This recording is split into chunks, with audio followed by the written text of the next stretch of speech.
15 years, I was a member of parliament in the north.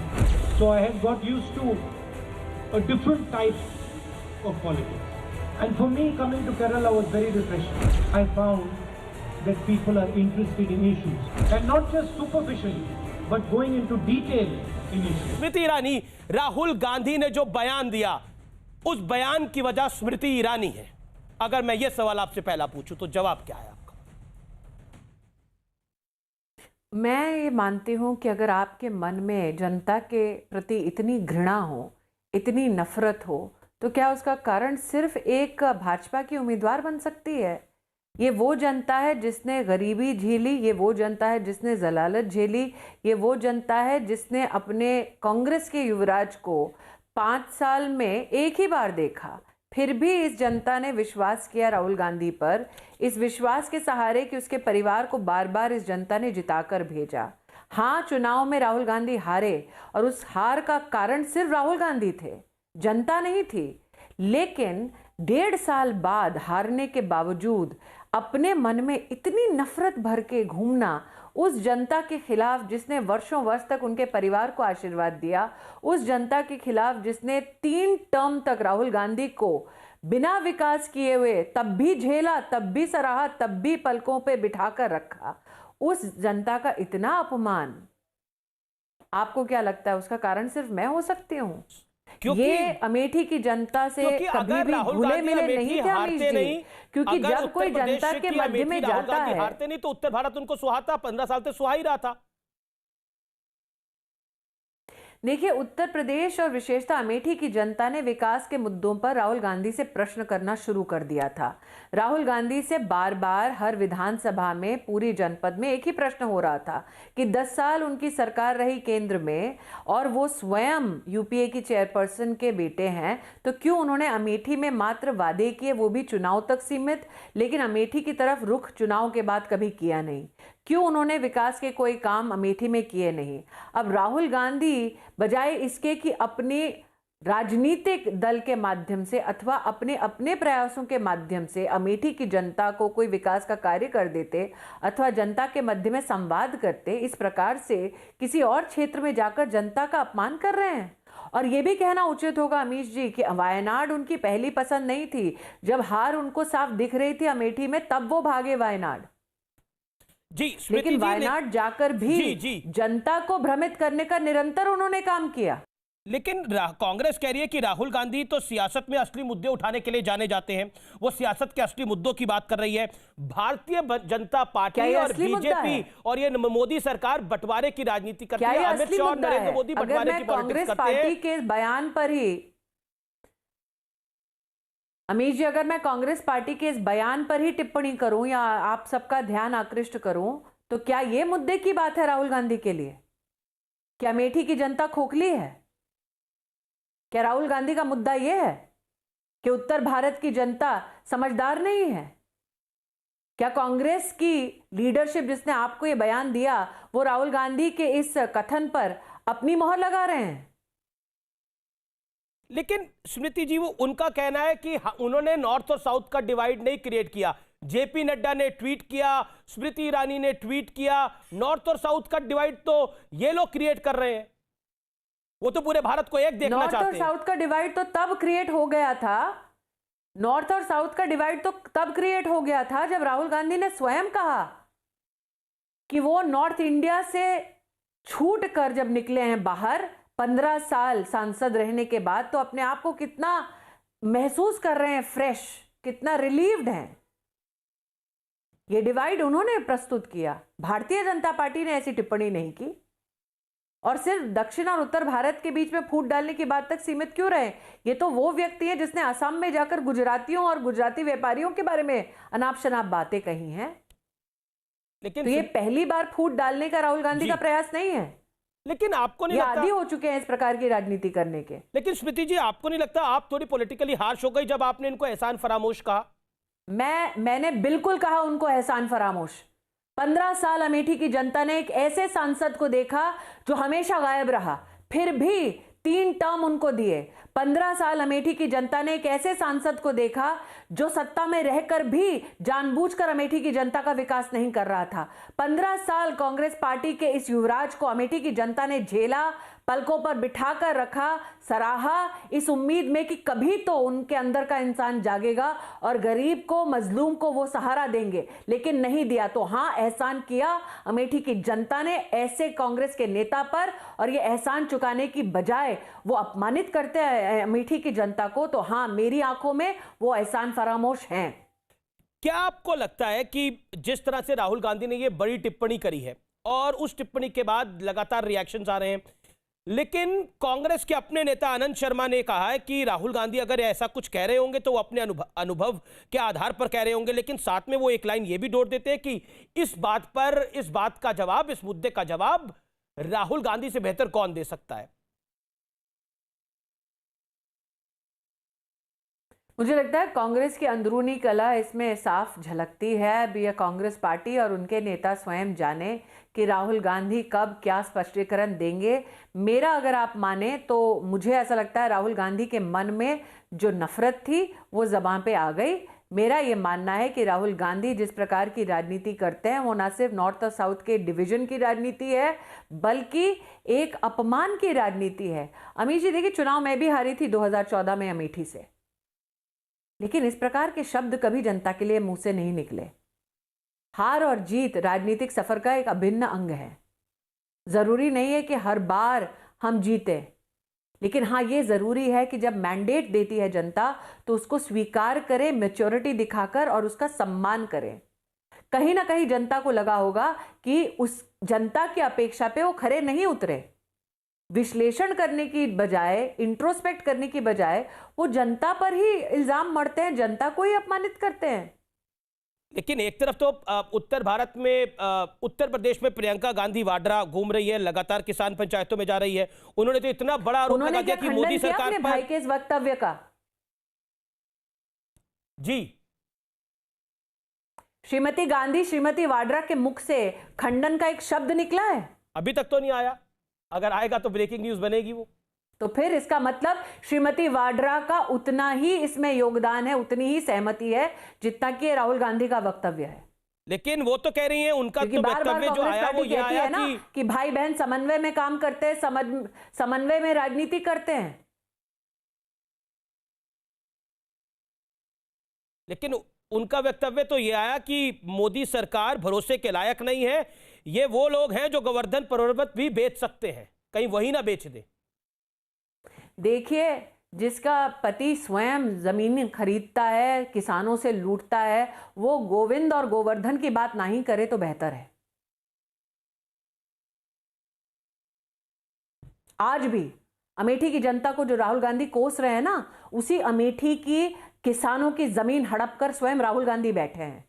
आपके कार्यक्रम में मैं सालों साल से निवेदन करते आ रही हूं कि दोगलापन छोड़े गांधी खानदान, और कम से कम अमेठी के किसान की जमीन जो हड़प कर बैठे हैं वो लौटा दें। ऑर्डर है, लेकिन उस ऑर्डर का सम्मान नहीं किया। किसान के खिलाफ कोर्ट में गए हैं गांधी खानदान के लोग। तो ऐसा परिवार जी, जो गरीब की जमीन लूटता है, वो गोविंद की ना बात करे ना गोवर्धन की, तो बड़ी कृपा होगी। ऐसा परिवार जो देश के एक न्यायालय में जाकर एफिडेविट देता है कि राम नाम के इस देश में कोई भगवान नहीं थे, वो अगर हिंदू धर्म के बारे में ना बात करें तो बेहतर होगा। ऐसा परिवार जिनको मंदिर सिर्फ तब याद आते हैं जब वोटों की गिनती होने वाली होती है, वो हिंदू समाज के बारे में टिप्पणी ना ही करे तो बेहतर है। अगला सवाल ये है कि चलिए, ये तो बेहतर है कि वो हिंदू समाज के बारे में बात ना करें, आप जैसा कह रही हैं, लेकिन आजकल आप इटालियन में ट्वीट कर रही हैं राहुल जी को समझाने के लिए, ऐसा क्यों? जी, क्योंकि अगर वो हिंदी, अंग्रेजी, बंगला, गुजराती, पंजाबी, मराठी में ना समझें तो कम से कम उस भाषा में तो समझें जिस भाषा में वो पले बड़े हैं। लेकिन दुख की बात यह है अमीश जी कि मत्स्य पालन मंत्रालय के संदर्भ में जब इटालियन में भी उनको जवाब दिया स्वयं मत्स्य पालन विभाग के मंत्री ने, तब भी आज भी जाकर राहुल गांधी ने उस झूठ को दोहराया। और एक विषय से मैं जोड़ना चाहूंगी, मत्स्य पालन मंत्रालय के संदर्भ में राहुल गांधी ने स्वयं संसद में एक प्रश्न किया था। क्या उनको उस वक्त इल्म नहीं था इस बात का कि ऐसा मंत्रालय है? क्या किसी ने प्रॉक्सी क्वेश्चनिंग की थी? अथवा ये जानते हुए किस प्रकार का मंत्रालय है। राहुल गांधी ने केरल की जनता को अपमानित करते हुए उनको झूठा वादा किया। रस्सी जल गई, बल नहीं गया। स्मृति जी, इस पे कांग्रेस का वर्जन ये है कि राहुल गांधी एक अलग मंत्रालय की बात कर रहे हैं। ये तो एक विभाग है मंत्रालय के अंदर, वो अलग मंत्रालय की बात कर रहे हैं। बीजेपी समझ नहीं पा रही राहुल गांधी का पनीर के लिए मतलब मंत्रालय बनना चाहिए। मैं वही कह रही हूं, कल राहुल गांधी कहेंगे पनीर के लिए मंत्रालय अलग बनाओ, पराठे के लिए अलग बनाओ, चावल के लिए अलग बनाओ। अब एक अमीश जी, राजनीति वो होती है जब तीर निशाने पे जाकर लगे। कांग्रेस में आज हालत ये है कि राहुल गांधी जहां तीर लगा दें उसी को निशाना वो बना देते हैं। मेरा ये मानना है जिस प्रकार की राजनीति राहुल गांधी करते हैं, उस प्रकार की राजनीति में शायद राहुल गांधी स्वयं ये संकेत दे रहे हैं कि जब तक राहुल गांधी स्वयं देश को कांग्रेस से मुक्त ना कर दें तब तक वो चैन से बैठेंगे नहीं। लेकिन क्या आपको लगता है स्मृति जी, जैसे आप बीजेपी के वरिष्ठ नेता हैं, केंद्र में मंत्री है, क्या बीजेपी राहुल गांधी के इस बयान को लेके उत्तर प्रदेश की सड़कों पे उतरेगी? क्योंकि 1 साल बाद चुनाव भी है। आज आपके चैनल के माध्यम से, सभी मीडिया आउटलेट्स के माध्यम से यह बयान घर घर पहुंच गया है, ना सिर्फ उत्तर भारत में बल्कि देश भर में। मुझे लगता है अमीश जी, विषय इससे ज्यादा बड़ा है जी। एक नेता, उसका काम है कि वो एक ध्वज, एक संविधान के नीचे अपने देश को जोड़कर रखने की बात करे। लेकिन राहुल गांधी वो एक ऐसे नेता हैं जो देश की राजधानी में भारत के टुकड़े होने के नारे का समर्थन करते हैं, जो असम में जाकर गुजरात और गुजरातियों को अपमानित करते हैं, उनको कलंकित करने का काम करते हैं, दक्षिण में जाते हैं तो उत्तर भारत के खिलाफ आग उगलते हैं। तो ये व्यक्ति जो पॉलिटिकल विष लेकर अपने दिल में घूमता है, जी जी, वो क्या वाकई में देश की जनता का उत्थान कर पाएगा? ये व्यक्ति जो एक मत्स्य पालन मंत्रालय के बारे में तक झूठ बोल देता है, जानकारी के अभाव में नहीं लेकिन जानबूझकर असत्य की धरा पर खड़े होकर एक असत्य की नई इमारत बनाने की चेष्टा करता है, क्या वाकई में ये व्यक्ति देश के किसी भी कोने में जाए, ये व्यक्ति क्या सकारात्मक काम कर सकता है? जी स्मृति जी, बहुत बहुत शुक्रिया बेबाक बात करने के लिए न्यूज 18 से और न्यूज 18 के दर्शकों से। Thank you so much, pleasure having you as always, thank you so much. नमस्कार व्यूअर्स, मैं हूं अमीश देवगन और आप देख रहे हैं इस समय आर पार। बंगाल, असम, तमिलनाडु समेत 5 राज्यों में चुनावी बिगुल बज चुका है। चुनाव आयोग ने वोटिंग की तारीखों का ऐलान कर दिया है। 27 मार्च को पश्चिम बंगाल से वोटिंग की शुरुआत होगी और 2 मई को सभी राज्यों के नतीजे आएंगे रविवार के दिन। बड़ी बात यह है कि पश्चिम बंगाल में 8 चरण में मतदान होगा, लेकिन बीजेपी पहले ही पूरब से दक्षिण तक हर सियासी मोर्चे पर मजबूती के साथ तैनात है। प्रधानमंत्री मोदी 1 महीने में 2 बार तमिलनाडु का दौरा कर चुके हैं और बंगाल में लगातार पीएम मोदी, गृह मंत्री अमित शाह से लेकर पार्टी के अध्यक्ष जेपी नड्डा का दौरा जारी है। बंगाल में दीदी का किला फतह करने के लिए बीजेपी ने अपनी पूरी ताकत झोंक दी है। छोटे से बड़े नेता तमाम वहां पर है। तो ममता बनर्जी भी बीजेपी से मुकाबले के लिए मोर्चाबंदी में जुट गई है। महंगे पेट्रोल और डीजल के विरोध में ममता दीदी इलेक्ट्रिक स्कूटी पर से चिवाले गई और चुनाव के ऐलान से ठीक पहले ममता बनर्जी ने घर पर विशेष पूजा भी करवाई। उधर कांग्रेस अभी बंगाल में ज्यादा सक्रिय नहीं दिख रही, लेकिन राहुल गांधी ने हाल ही में केरल और पुदुचेरी का दौरा किया था। हालांकि पुदुचेरी दौरे के कुछ दिन बाद ही वहां की कांग्रेस सरकार गिर गई। उसके बाद राहुल गांधी केरल पहुंचे, जहां नॉर्थ वर्सेस साउथ का विवाद छिड़ गया। लेकिन बड़ा सवाल है कि चुनाव में किसका दावा सबसे दमदार है, क्योंकि कांग्रेस तो कह रही है कि इस सियासी मैच में वो भारतीय जनता पार्टी को 5-0 से हराएगी। तो आज इसी पर होगी देश की सबसे बड़ी बहस।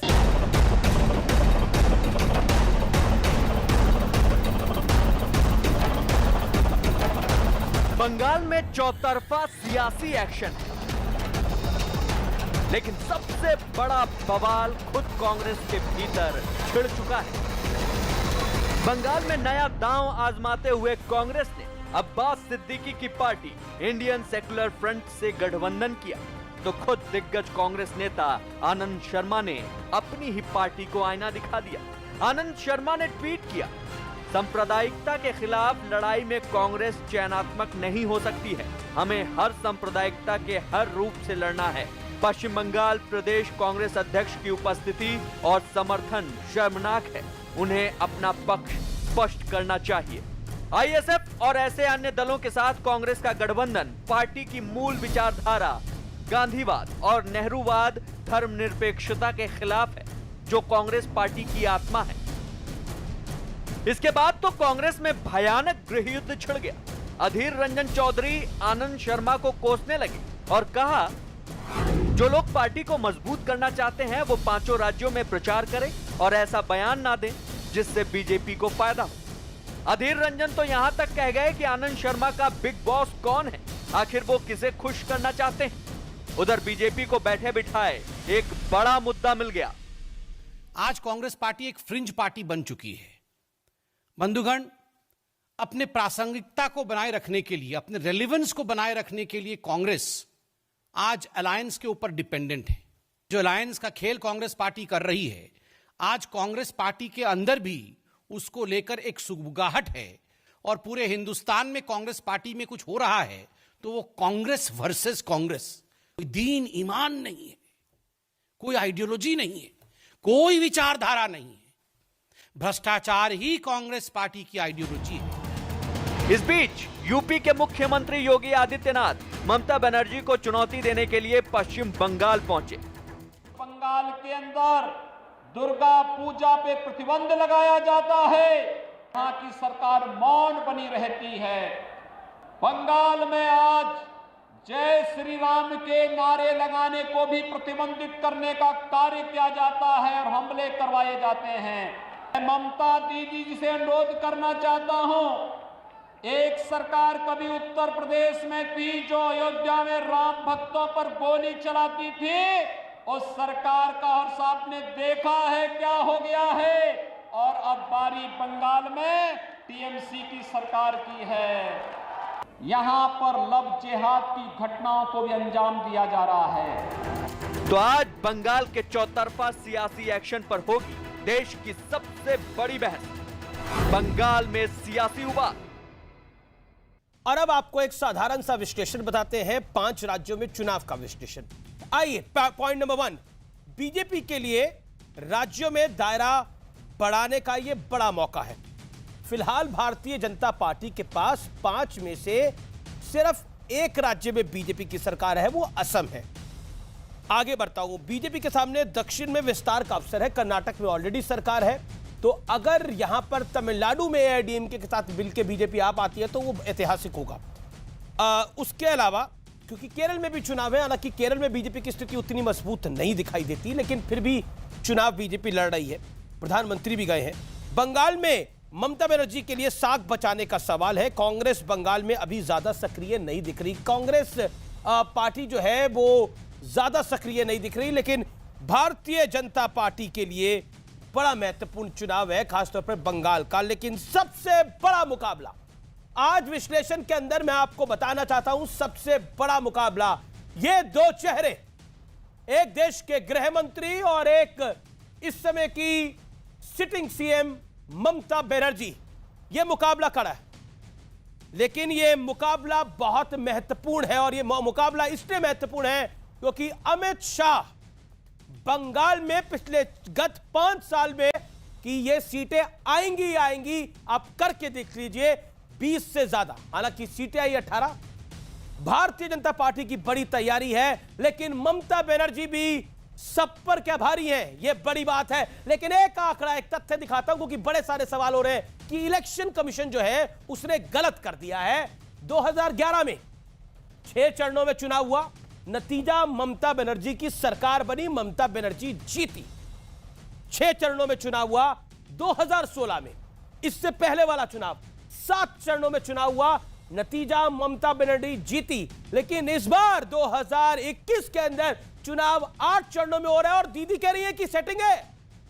क्या चुनाव से पहले दीदी को लग रहा है कि किला खिसक रहा है? बड़ी बात यह है, यह चुनाव महत्वपूर्ण है, इसलिए मैं बार बार आपको कह रहा हूं, चुनाव की सबसे बड़ी कवरेज न्यूज 18 पे आएगी और आर पार भी आएगी, और हम पूरे भरोसे के साथ आपको हर रिपोर्ट को दिखाएंगे। लेकिन आप सोचिए, ये क्या मामला है? मेरे साथ बात करने के लिए बीजेपी के राष्ट्रीय प्रवक्ता सांसद डॉक्टर सुधांशु त्रिवेदी इस समय जुड़ रहे हैं। मेरे साथ अभय दुबे है, कांग्रेस पार्टी के प्रवक्ता। मेरे साथ वारिस पठान जुड़ रहे हैं, राष्ट्रीय प्रवक्ता, वरिष्ठ नेता एआईएमएम के। आपका भी अभिनंदन है वारिस भाई। मेरे साथ जितेंद्र तिवारी जुड़ रहे हैं, टीएमसी के नेता हैं, मौजूदा विधायक हैं। आपका भी अभिनंदन है। सुधांशु त्रिवेदी, चुनाव की तारीख अनाउंस होती है और दीदी कहती है कि ये सब कुछ सेटिंग से हो रहा है, यानी चंद घंटों के अंदर, चंद मिनटों के अंदर ये डिसाइड हो गया कि सब कुछ सेटिंग से हो रहा है। 6 राउंड में 2011 का चुनाव, 7 राउंड में 2016 का चुनाव, 2021 में 8 राउंड। देखिए अमीश जी, उनका ये देखिए, इधर चुनाव का शंखनाद हुआ और जो कुछ बोला है उन्होंने, इससे ऐसा लगता है कि उन्होंने अपनी अवश्यंभावी हार की पेशबंदी अभी से शुरू कर दी है। यानी जो तयशुदा शिकस्त है उसके बहाने अभी से ढूंढे जाने लगे हैं। इसलिए मैं ये मानता हूं कि ये जो, जैसे कहते हैं ना कि किसी युद्ध की शुरुआत हो तो जो पहली दुंदुभी बजती है उसमें ही एक मनोवैज्ञानिक जो बढ़त मिलती है, मैं इसे भाजपा के पक्ष में मनोवैज्ञानिक बढ़त क्यों मान रहा हूं।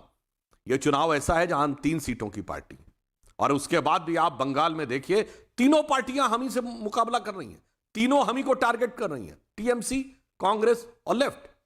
तो 3 सीटों वाली पार्टी 294 की विधानसभा में, उसके खिलाफ तीनों एक हों, तो यह दर्शाता है कि अब कैसा बदलाव है। आप देखिए 2011 में कितना वोट था हमारे पास, 4%। उसके बाद 2016 में हमारे पास हुआ वोट 10.5%। उसके बाद अगर आप 2014 में हुआ 10%, 2016 में हुआ 17% और 2019 में 40%। हमारे और तृणमूल कांग्रेस के मत प्रतिशत में सिर्फ 3% का अंतर है। इसीलिए 3 सीटों वाली पार्टियों से तीनों को ही इतना खौफ नजर आ रहा है। इसलिए यह दर्शा रहा है कि बंगाल का जनमानस ने क्या तय कर लिया है। यह चुनाव कहां है?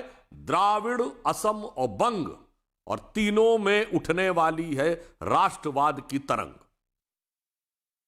जी। लेकिन ममता बनर्जी ने एक लाइन बोली, उन्होंने बोला बंगाली बंगाल पे राज करेगा, और मैं इकलौती महिला हूं पूरे देश में जो महिला मुख्यमंत्री हूं, मुझे जनता दोबारा चुन के भेज रही है। ये कान खोल के सुन ले भाजपा वाले।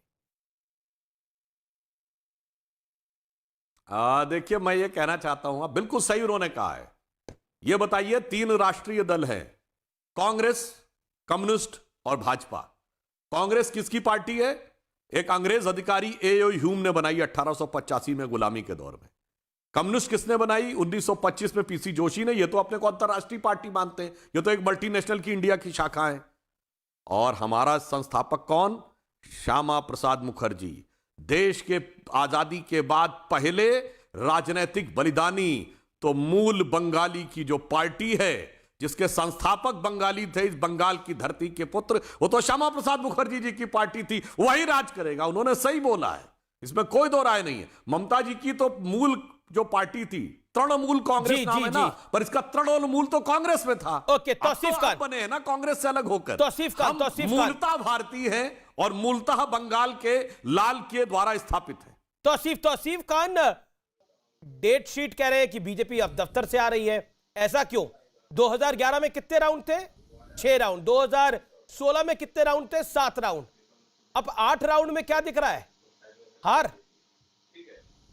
नहीं, देखिए, 8 राउंड हो चाहे 2 राउंड हो, चाहे कितना भी राउंड ले लीजिए, ये जो खेला होने वाला है बंगाल में, इस खेला का सबसे फेवरेट टीम तृणमूल कांग्रेस है, और इसमें जो दूसरे टीम है वो उतने फेवरेट नहीं है, क्योंकि जो रेड कार्ड प्लेयर थे तृणमूल में वो चले जा चुके हैं। अभी ये फ्रेश टीम के साथ में इस दफा खेला खेलने को उतर रही है।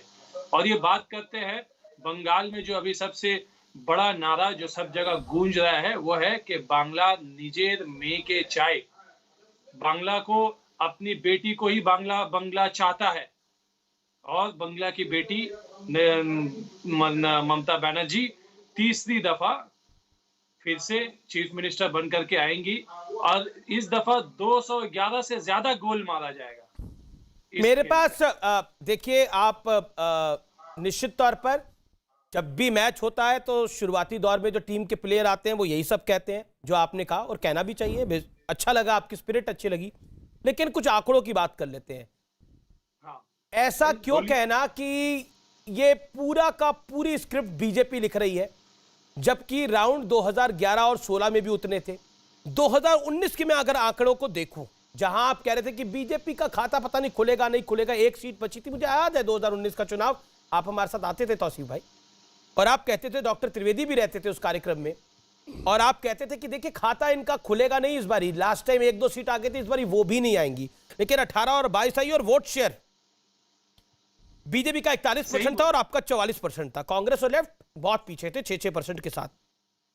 अब आप मुझे बताइए, आप जिस टीम को कह रहे हैं कि ये पीछे हैं, ये बहुत पीछे है, दिख नहीं रहे, लेकिन 2019 में भी आपको नहीं दिख रहे थे, लेकिन बगल में आके खड़े हो गए थे, और आप तो पहले से ही रो रहे हैं।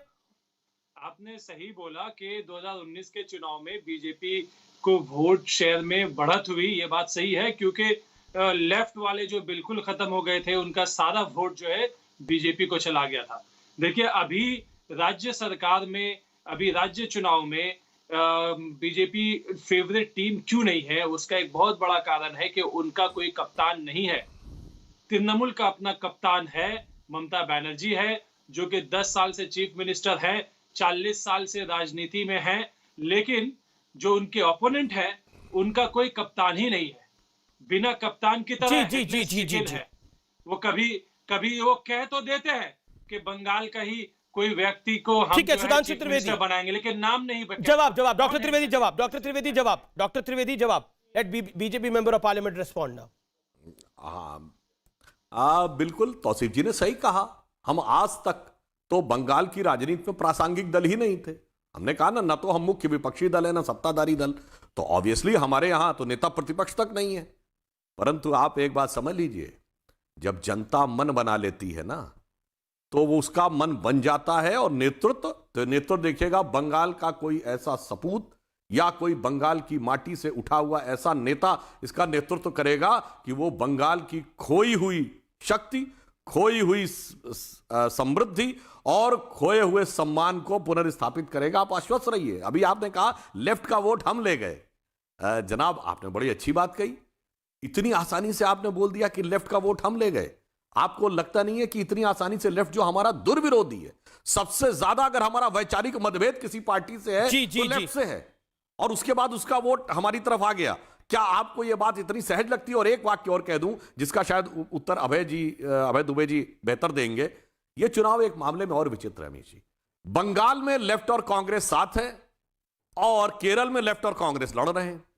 अब सुनिए, दिल्ली में राहुल गांधी जी लेफ्ट के नेताओं के साथ खड़े होकर किसान आंदोलन तथा कथित काले कानून के खिलाफ लड़ते हैं, और केरल में वो तथाकथित काला कानून यानी एपीएमसी एक्ट नहीं है, वो लागू है, और वहां पे लेफ्ट के नेताओं से लड़ते हैं। तो समझ में नहीं आता है, बंगाल में मिलाई, केरल में लड़ाई, फिर केरल में लड़ाई, दिल्ली में मिलाई, तो कुल मिलाकर आप अबे दुबे चाह रहे हैं? ये भी आपके घनघोर कंफ्यूजन है। कभी उत्तर भारत वर्सेस साउथ इंडिया आपको दक्षिण भारत आप कर लेते हैं, कभी आप लोग दूसरे खेल में फंस जाते हैं, कभी लेफ्ट के साथ आ जाते हैं, कहीं लेफ्ट के साथ लड़ रहे हैं। क्या आप कंफ्यूज हैं या कॉन्शियसली आप कंफ्यूजन फैलाना चाहते हैं? देखिए अमीश देवगन जी, मैं वहां से शुरू करता हूं जहां सुधांशु त्रिवेदी जी ने बात कही थी कि द्रविड़ असम और बंग और उठ रही है तरंग। जी नहीं साहब, बेरोजगारी से युवाओं का मोह हुआ है भंग, किसान प्रताड़ना से है दंग, और व्यापारी आपकी नीतियों से आ गए हैं तंग। फैक्ट्स की बात कर रहे हैं, आपने बोला व्यापारी तंग है। व्यापारी तंग होगा, मैं आपसे जाना हूं, उस तंग व्यापारी ने सूरत में कितने सीटें कांग्रेस की झोली में डाली? कितनी डाली? अरे बदसूरत कर दिया है व्यापारी के व्यापार को इन्होंने। कर दिया होगा। आपकी बात ऊपर, आपकी बात सराखों पर, लेकिन मेरे सवाल का अबे भाई जवाब तो दे दीजिए। अबे जी, आप जैसा वरिष्ठ नेता, वरिष्ठ प्रवक्ता इस बात का तो जवाब देगा कि सूरत में कितनी सीटें आई आपकी? कितनी सीटें आई सूरत में आपकी? मैंने कहा म्युनिसिपल कॉर्पोरेशन का चुनाव था। व्यापार अबे को जी, बदसूरत कर दिया। हिंदुस्तान अबे की जी, हड़ताल अबे है। जी, अबे आप जी, भी जानते हैं, अबे जी, आपके चैनल ने भी स्टोरी अबे जी, बिल्कुल मैं कह रहा हूं सुनिए, बदसूरत कर दिया। मैं तो समय कह रहा हूं व्यर्थ कर मत दिया। कीजिए। ये भाजपा वालों ने सब कुछ बदसूरत कर दिया। मैं आपसे ये सवाल पूछ रहा हूं, सूरत सबसे बड़ा व्यापारिक टाउन माना जाता है, कितनी सीटें आई आपकी? अरे स्थान बताइए ना, कितनी सीटें आई? अब आप अभी 5 राज्यों के चुनाव देखिए, विस्तार देखिए में जो उसके हो में गया चला उसकी जाऊंगा, बात पहले सुन इसकी लीजिए। जो आएंगी उसकी बात करेंगे। अगर बीजेपी का इधर सिफर आएगा तो दिखाऊंगा मैं। पंजाब अरे में कितनी बीजेपी हारी सीटें दिखाया हैं, हमने। बताइए ना। एक अच्छा, सेकंड, चलिए। आप मुझे सवाल का जवाब दीजिए अच्छा, ना। मुझे बताइए। सूरत में कितनी सीटें आई अबे भाई? हाँ, सूरत में कितनी सीटें आई? आप बोले, अब मैं बोलूं? देखिए मैंने आपसे 3 बार ही पूछ लिया। अच्छा सुनिए, बहुत अच्छा अबे जी, प्रश्न कितनी किया सीटें आपने। आई? बहुत अच्छा निवेदन है। प्रश्न किया। सुनिए जवाब। अबे जी निवेदन है, जवाब सुनिए। हाँ, बताइए, सूरत तमिलनाडु में में कितनी सीटें आई? 234 बीजेपी लड़ी थी, 0। वेस्ट बंगाल में 291 लड़ी थी, 3। पुदुचेरी में 30 लड़ी थी, 0।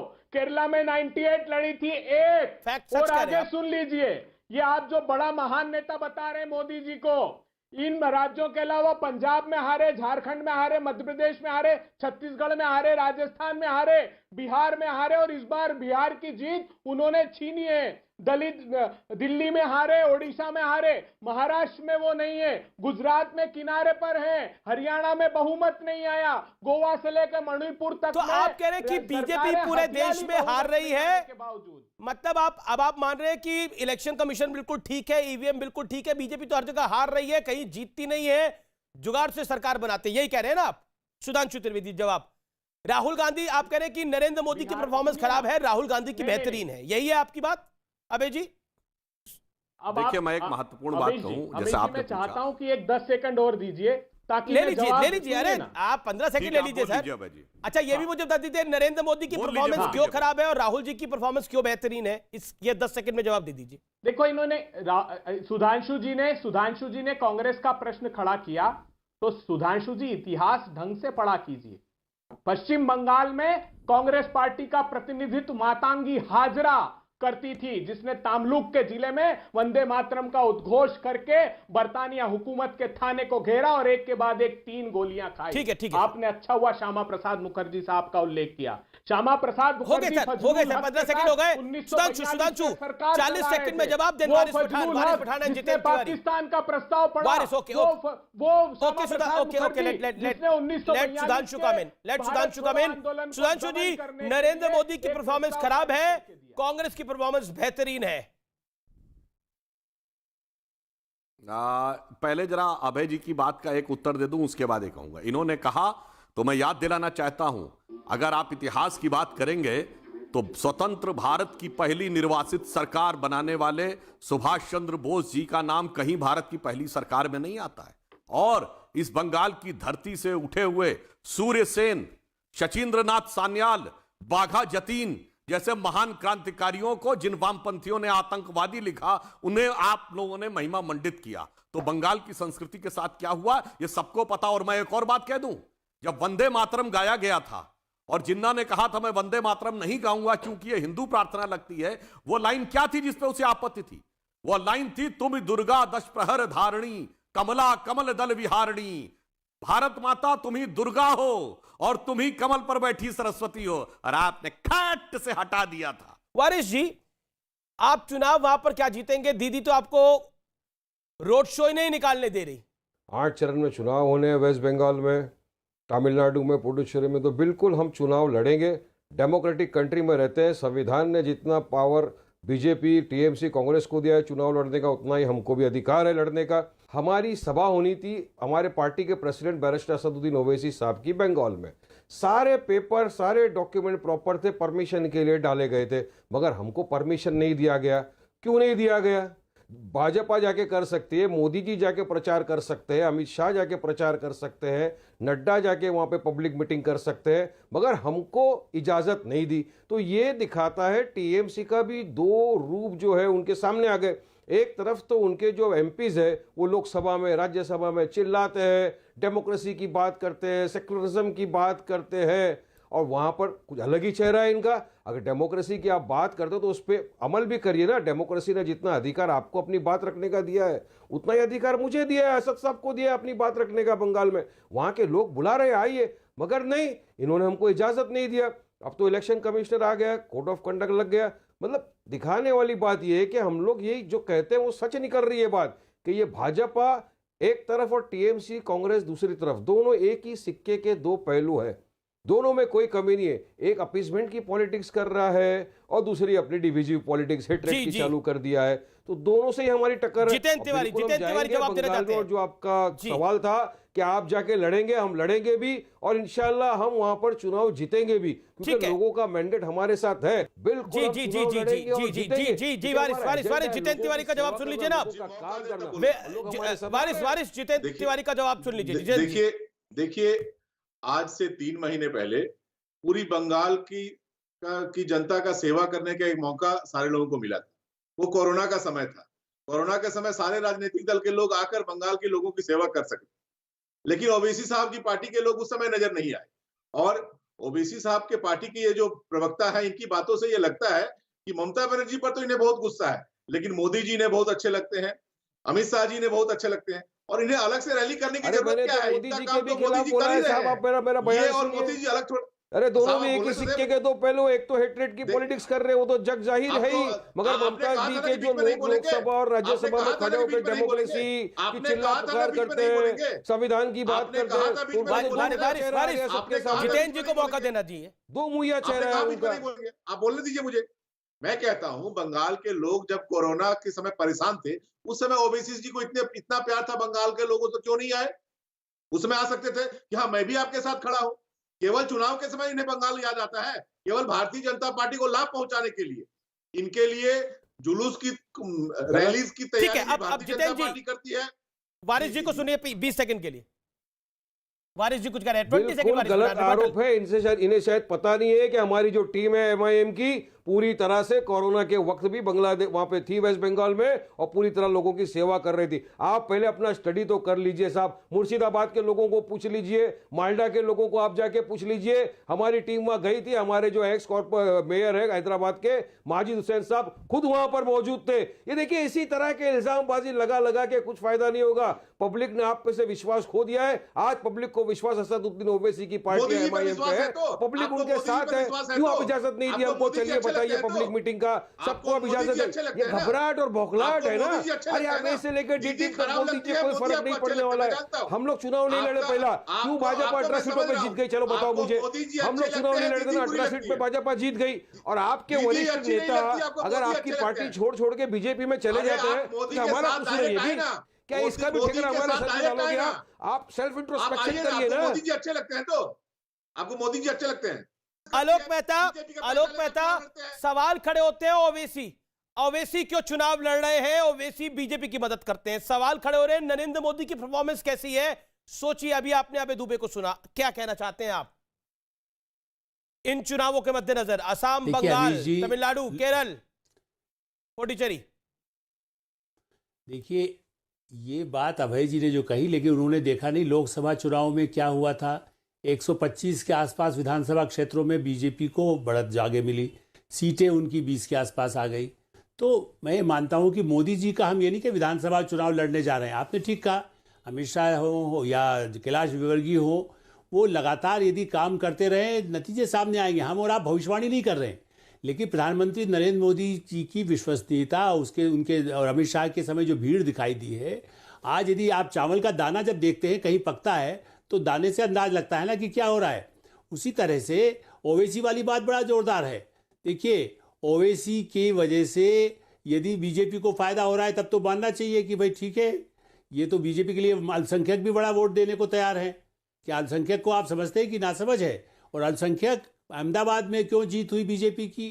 क्या वहाँ पर भी ठीक है ओवैसी रहते हैं, लेकिन भोपाल में अभय जी तो दिग्विजय सिंह जी को बहुत ज़्यादा, हमसे ज़्यादा जानते हैं। वो 5.5 लाख वोट से हार गए दिग्विजय सिंह जी, जहाँ अल्पसंख्यक बड़ी संख्या में है। तो ये कहना कि कोई पार्टी खाली मुस्लिम या हिंदू, देखिए बीजेपी यदि वहां कार्यकर्ताओं ने जो उन्होंने बाकायदा बूथ, जो हमेशा उनका एक तरीका रहा है, लेकिन देखिए अबे जी सच्चाई ये है, अबे दुबे जी आलोक मेहता जी सच्चाई है कि राहुल गांधी तो अभी तक बंगाल गए ही नहीं है। असद ओवैसी साहब जा चुके हैं बंगाल, वारिस पठान जा चुके हैं, सुधांशु त्रिवेदी की पार्टी के लोग जा चुके हैं बंगाल। चलिए टीएमसी तो बंगाल में ही काम करती है सिर्फ, लेकिन आप खुद सोचिए अभी तक राहुल गांधी तो बंगाल गए ही नहीं है। अमित जी, राहुल जी कैसे जाएंगे? अभी तो वो पुंडीचेरी CPM गए थे, से वहां लड़ने सरकार गिर गए गई हैं। है। अब सीपीएम के वो केरल गए जहां नॉर्थ और साउथ की बात आ गई। उसके पहले वो केरल गए, वो केरल गए हैं, और उसके बाद जब वो बंगाल में किस मुंह से जाएंगे? उनको लेफ्ट पार्टीज के खिलाफ वहां गालियां दे के आए हैं, गालियां मतलब जो आलोचना करके आए हैं बुरी तरह। अब वहां जाके उनके ही कंधे पर या अपने कंधे पर सीपीएम को बिठाना है। तो आप राहुल गांधी के लिए कितनी दुविधा है, इधर जाऊं कि उधर जाऊं, गाली दूं या प्यार करूं? ऐसा तो मैंने इलेक्शन में कहीं नहीं देखा। एक साथ वैसे बंगाल में आप लोग वोट कैसे मांगेंगे या फिर केरल में वोट कैसे मांगेंगे? क्योंकि आप विरोधाभासी काम वहां कर रहे हैं, एक जगह उनके खिलाफ लड़ रहे हैं, एक जगह उनको साथ लेके लड़ रहे हैं। अबे जी 30 सेकंड में इस बात का जवाब अबे दुबे, आलोक जी। देखिए, भारतीय जनता पार्टी के जितने अलाई हैं, आपको क्या लगता है कि राज्यों के चुनाव में वो सब गठबंधन में लड़ते हैं? जेडीयू मध्य प्रदेश में आओगे तो अलग लड़ेगा, भारतीय जनता पार्टी गलती करती है तो हार गई ना, आप तो कह अलग रहे हैं। लड़ेंगे। सुनिए, एलजेपी एनडीए का हिस्सा है, लेकिन एलजेपी बिहार में भी चुनाव अलग लड़ा। तो ये राज्यों की परिस्थितियां होती है, उसके आधार पर अलायंस का निर्धारण होता है। अमीर जी, मैं ये कह रहा था कि देखिए, भाजपा बहुत गड़बड़ कर रहा है जो अभय जी कह रहे हैं, लेकिन क्या कांग्रेस जो इतनी 125-150 साल पुरानी पार्टी है, उसके कोई विचार ही नहीं है? वो गठबंधन की राजनीति की इस हद तक करने को तैयार है, कम्युनिस्टों से एक साथ, भाई आप एक हाथ से लड़ रहे हैं, दूसरे हाथ से काट रहे हैं। ये सी राजनीति पहले गठबंधन में मान रहा हूं, कांग्रेस में कभी सहयोगी दल रखा था लेफ्ट पार्टी, साथ में लड़ते नहीं थे इस तरह से। और बंगाल में जहां राजीव गांधी, आपने राहुल का नाम लिया ना, राजीव गांधी जब गए थे तो कहा गया था कि कम्युनिस्टों को खत्म कर देंगे। सिद्धार्थ शंकर और इंदिरा गांधी ने कम्युनिस्टों को खत्म किया, नक्सलियों को, जिन नक्सलियों ने मारा, आज आप उनके साथ खड़े हैं। मोदी जी बिहार अदीप चौधरी के बारे में देखिए, अरे चौधरी के बारे में देखिए, वो इमरजेंसी में जेल में था, वो नक्सल समर्थक था, जो कांग्रेस का नेता है लोकसभा में, लोकसभा में जो नेता है, वो इंदिरा गांधी के जेल में भेजा, आज आपने उसको बिठा दिया। राहुल गांधी के बजाय वो नेता है लोकसभा में, लोकसभा में नेता वो है जिसको इंदिरा गांधी ने जेल में रखा, जम्मू कश्मीर हथियारों का समर्थन करता था। आज आपका तो शर्म आनी चाहिए, बाप बेटी ने लूट लिया, बाप बेटी ने उजाड़ दिया, उन्हीं के साथ सरकार बना दी। जी राज्यों में वारिस पठान, आलोक पैथा, आज आप उनके साथ खड़े हैं। आलोक जी मैं वापस आता हूं आपके पास। वारिस पठान, कांग्रेस का बार बार आप पे आरोप ये रहता है कि आप बीजेपी की मदद करते हैं, यही टीएमसी का आरोप है। क्या आपको लगता है, क्योंकि लगातार कांग्रेस आप पर बहुत गलत है अमीश भाई ये इल्जाम। मैं आपको एक छोटा सा उदाहरण देना चाहता हूं। रिसेंटली गुजरात के अंदर अभी महानगर पालिका के चुनाव हुए, सूरत के चुनाव की आप बात देख लीजिए, हम वहां पे नहीं लड़े, आम आदमी पार्टी लड़ी, कांग्रेस 0 पे आ गई। तो कौन बी टीम है, कौन सी टीम है? हम तो नहीं लड़े। अरे कांग्रेस को खुद के अंदर झांकना चाहिए, उनके अंदर कहां कमी है, उसकी जगह हम पे इल्जाम लगाते जा रहे हैं। अब आप देखिए, वो कह रहे राहुल जी की परफॉर्मेंस तो बड़ी बढ़िया है, वो कह रहे कांग्रेस की परफॉर्मेस तो बढ़िया है, आप लोग उनकी परफॉर्मेंस को खराब करते हैं। बिहार में आप लोग होते तो ये जीत जाते, नहीं गए ना। अरे एक सोचने वाली बात यह है कि एक एमपी को पार्लियामेंट, जो डेमोक्रेसी का मंदिर बोला जाता है, वहां बोलने की इजाजत है, मगर बंगाल में बोलने की इजाजत नहीं है। गुजरात में बोलने की इजाजत है। अबे दुबे जवाब परमिशन नहीं दे। आप अपने गिरेबान में झांकिए ना, बोखलाहटी तो है। आप अबे दुबे आप अपने गिरेबान में झांकिए ना। कांग्रेस वारिस पठान कह रहे हैं, देखिए अरे 18 सीट पे बीजेपी जीत गई, हम तो चुनाव नहीं लड़ते थे, जब क्यों जीते बोलो? चलो बताइए, इस बात का मुझे जवाब दीजिए। तेलंगाना में कितनी सीट लड़ते हो बताओ? तेलंगाना की पार्टी बीजेपी 18 सीटों पर जीत गई, हम तो नहीं लड़े थे, क्यों जीती? देश को भाजपा जहां तुम्हारे हेलीकॉप्टर में तेल डलाते मुझे मेरे सवाल का जवाब जो दो। चिट्ठी सौंप दे वो ये बड़ा आरोप लगा रहे हैं आप अबे दुबे, एआईएमएम पार्टी पर, ओवैसी साहब पर बड़ा आरोप लगा रहे हैं कि हेलीकॉप्टर में तेल बीजेपी भरवाती है, ये बड़ा आरोप है।